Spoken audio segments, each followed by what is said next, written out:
खबर यूपी और बिहार सीमा से, जहां सिताब क्षेत्र के दोनों नदियों के किनारे बिहार से जलमार्ग के द्वारा 100 से अधिक की संख्या में प्रतिदिन नाव का खेप लाल बालू को लेकर क्षेत्र में लाया जा रहा है, जिसे लाल बालू के काले धंधे में लिप्त सफेद पोश कारोबारी नाव से ला रहे हैं। लाल बालू को सस्ते दामों में खरीदकर सिताब दियारा गांव के भीतर यत्र तत्र, जिसमें बिहार यूपी दोनों ही राज्यों का क्षेत्र शामिल है, लाल बालू को एकत्रित कर अवैध तरीके से ऊंचे दामों में ट्रक व्यवसायियों को बेचा जा रहा है, जिसे सुगमता पूर्वक यूपी प्रशासन को सुविधा शुल्क देकर ट्रक मालिक यूपी में कहीं भी लेकर जाते हैं और बेचते हैं। ऐसा नहीं कि यहाँ से सिर्फ ट्रक से ही लाल बालू लाया जाता है, बल्कि कृषि कार्य हेतु इस्तेमाल में होने वाले ट्रैक्टर का भी इस लाल बालू के काले धंधे में संपूर्ण लिप्तता है। इसके बिना लाल बालू का धंधा ही नहीं हो सकता, क्योंकि हर छोटी जगह से लाल बालू लाने और पहुंचाने में ट्रैक्टर का अहम योगदान है। और यही कारण है कि क्षेत्र में इस वर्ष सैकड़ों की संख्या में नए ट्रैक्टरों की खरीदारी भी हुई है। लाल बालू के इस अवैध धंधे से यूपी और बिहार दोनों ही सरकार को चौतरफा राजस्व का नुकसान हो रहा है।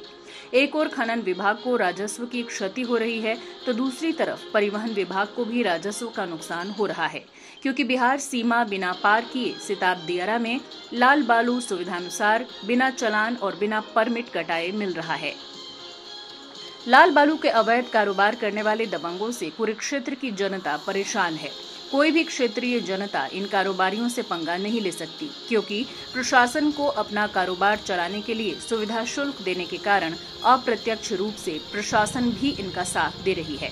आलम यह है कि सिताब दियारा में गांव के भीतर ट्रैक्टर से बालू ढुवाई होने के कारण दिन हो या रात कोई भी ग्रामीण गांव में बने सड़क का इस्तेमाल नहीं कर रहा, क्योंकि ट्रैक्टर के चलने से गांव की सड़कें पूरी तरह से गड्ढे में तब्दील हो चुकी हैं।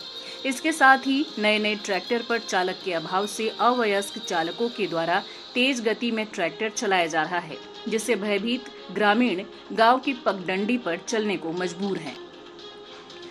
24 घंटा गांव की सड़कों पर ट्रैक्टर और उसके टॉली के कानफाड़ू आवाज के साथ ट्रैक्टर पर तेज आवाज में बज रहे अभद्र गानों से पूरे सिताब दियारा की जनता परेशान है। इससे आजिज राजीव सिंह पुत्र धर्मनाथ सिंह निवासी घोरी टोला, जिनकी मां और पत्नी को क्रमशः हार्ट और अस्थमा की बीमारी है, इन्होंने डीएम बैरिया को लिखित आवेदन देकर अपनी मां और पत्नी की जान बचाने की गुहार लगाई है। 2018 से जब बिहार सरकार ने बालू बंद किया था, तब से आज तक लाल बालू का ये अवैध धंधा लगातार जारी है। अगर राजनीतिक दृष्टिकोण से देखा जाए तो ये व्यवसाय इस बार के यूपी विधानसभा चुनाव में चर्चित बैरिया सीट पर अपनी विशेष उपस्थिति दर्ज की है, क्योंकि पूर्व विधायक इस व्यवसाय को गलत मानते ही नहीं थे। क्रांति जनक लोकनायक जयप्रकाश और उप सभापति हरिवंश सिंह जैसे शांत और लोकतंत्र की रक्षा करने वाले महान सपूत का जन्म स्थान सिताब दियारा आज लाल बालू के काले धंधे के कारण अशांत, दूषित और वैमनस्व के काले बादल में छुप गया। इसका एकमात्र कारण प्रशासन का भ्रष्ट होना है। लाल बालू के ओवरलोड ट्रक और ट्रैक्टर से ले जाने के कारण बीएसटी बांध सड़क पूरी तरह से बर्बाद हो चुकी है। इसकी मरम्मत का कार्य पिछले साल से ही किया जा रहा है, किंतु अभी तक पूरा नहीं हो सका है, क्योंकि ओवरलोडिंग की वजह से गिट्टी को बिखेर दे रहा है, जिससे आजिज संवेदक ने काम रोक दिया। आज आलम यह है कि बीएसटी बाद सड़क से आने वाले ग्रामीण धूल में डूबकर सफेद हो जा रहे हैं। लचर व्यवस्था और भ्रष्ट सिस्टम के कारण लाल बालू व्यवसायी के सामने प्रशासन पूरी तरह से निस्सहाय है, और इसका जीता जागता उदाहरण पूर्वी भवन टोला बैरिया द्वारा सीज किया गया बालू अभी तक प्रशासन की पूरी शक्ति लगाने के बावजूद आज तीसरे दिन भी वहीं पर पड़ा हुआ है, जिसकी रखवाली जेपी नगर चौकी इंचार्ज पंकज सिंह कर रहे हैं।